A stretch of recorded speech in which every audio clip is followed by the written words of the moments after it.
everyone, welcome back to my channel. Today I'm doing a really fun new recipe that I've been wanting to do for a long time. This is the first time that I've ever tried this, so I'm bringing you along as I'm doing it. But this is making head cheese from a pig's head. So I got a pig's head a little while back. It's been sitting in my freezer. Finally took it out, got it defrosted, and decided to jump in and make this recipe. So if this is something that you maybe want to try and you want to see what the process looks like, then keep watching because we're gonna make this and we're gonna find out how it turns out. I've heard it's really good, so I'm excited.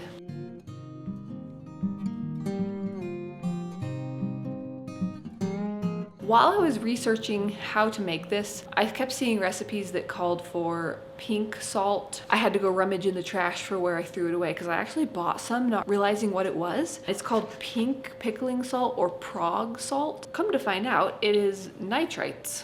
And it had red number 40 in it. Yeah, so definitely not using that. Into the trash that went. So yeah, so I'm basically doing this on my own with guidelines of recipes that I found online, but not using that kind of stuff for obvious reasons if you're watching my videos. So in place of that, I'm using salt. So the first thing that I did was bring about 1.5 gallons of water to a boil.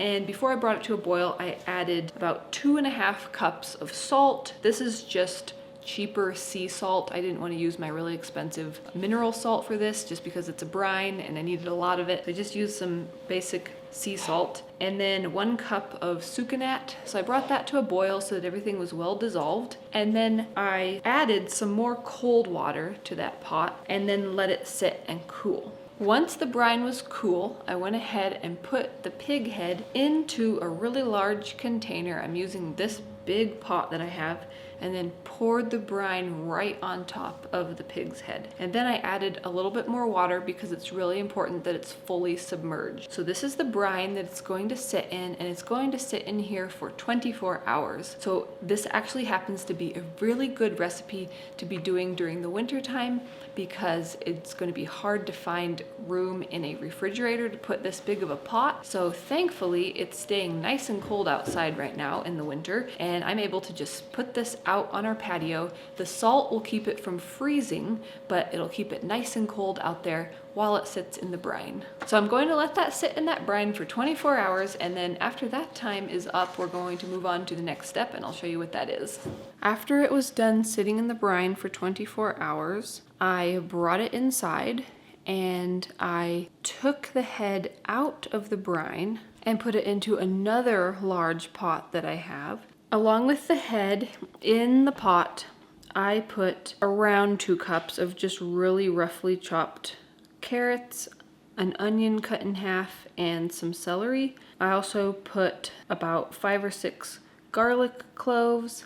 I put a bottle of white wine and some fresh thyme, just a nice big generous bunch of fresh thyme, a bunch of parsley, 3 bay leaves, 10 peppercorns, 1 whole nutmeg, a tablespoon of yellow mustard seed, and then I wanted to use whole allspice, but the store that I went to was out of those, so I just used about a teaspoon of ground allspice. And then I put filtered water in to cover the head, and then I put that on the stove, brought it up to a simmer, and then I let that simmer for 4 hours. Once that simmering time was up, I kept the lid on it and put it outside again to chill overnight. The next day when I was ready to work with it again, I brought it inside, put it on the stove again, and turned the heat on around medium or a little above, like somewhere around medium to medium high, just to get the pot warmed through so that the head was warmed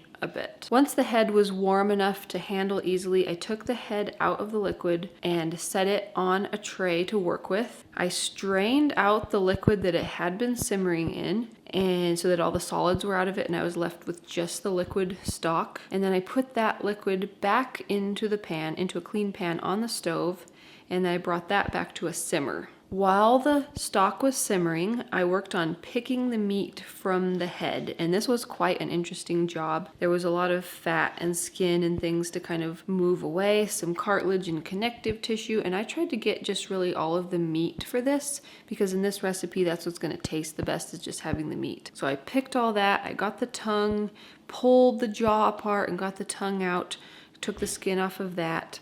And my 5-year-old son, he was here again. He was so fascinated with all the different parts. It was a pretty neat anatomy lesson. He liked seeing all the teeth in there. So that was kind of fun. And then with the liquid that's simmering on the stove, I just kept it going. This took a long time. This took hours. But what I did is I reduced it down. Every so often, whenever I saw scum collect on the top, I would go in and skim that off and get rid of it. But I just kept it simmering for a number of hours until later in the day, like after we were done with dinner.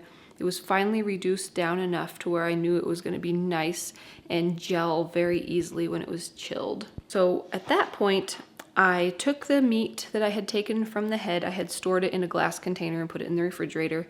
Took that out, chopped it all up nice and fine, made sure to cut that tongue up into lots of fine pieces as well. So they were all just nice little similar sized pieces of meat. Chopped that all up. And then I mixed some of the reduced stock into my container of chopped meat and stirred that around. And then I packed the chopped meat with the reduced stock into this pan. And before I put it in there, I actually put some olive oil. Recipes that I had looked at for this talked about using plastic wrap to line the pan that it was going into so that you could remove it easily and slice it later. But I really don't like to use plastic wrap, so I'm going with this, coating the pan with olive oil and then packing that meat along with the reduced stock in there, nice and tight, drizzling a little bit more in there, and then just tapped it on the counter a few times to make sure that there were no air bubbles in there, get any air bubbles to come rise to the top. And now it's ready to chill. So we have just enough of the reduced stock in there just to be surrounding all those wonderful pieces of meat. And I'm gonna put this into the refrigerator. It's gonna chill all night, and then tomorrow sometime I will take it out and we will be able to unmold it and slice it.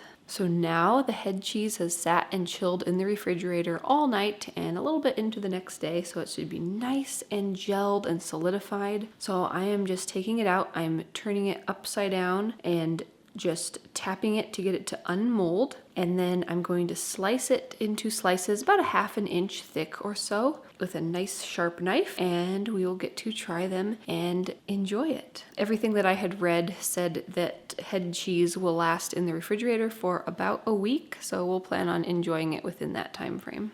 All right, so we're gonna taste this. So I should have chopped up the meat much smaller, I'm realizing now, because it didn't hold the pieces of meat got in the way when you're trying to slice. So then it's plenty gelatinous. It holds together very well. It's just that the pieces of meat kind of get in the way of where the slices are supposed to fall. So making this again, I will make sure to chop up that meat much smaller. But yeah, very nice and firm as a slice otherwise. So I'm gonna taste it. Yum. Oh, it's really good. You can taste all the spices coming through. The amount of salt is perfect. It's really tasty.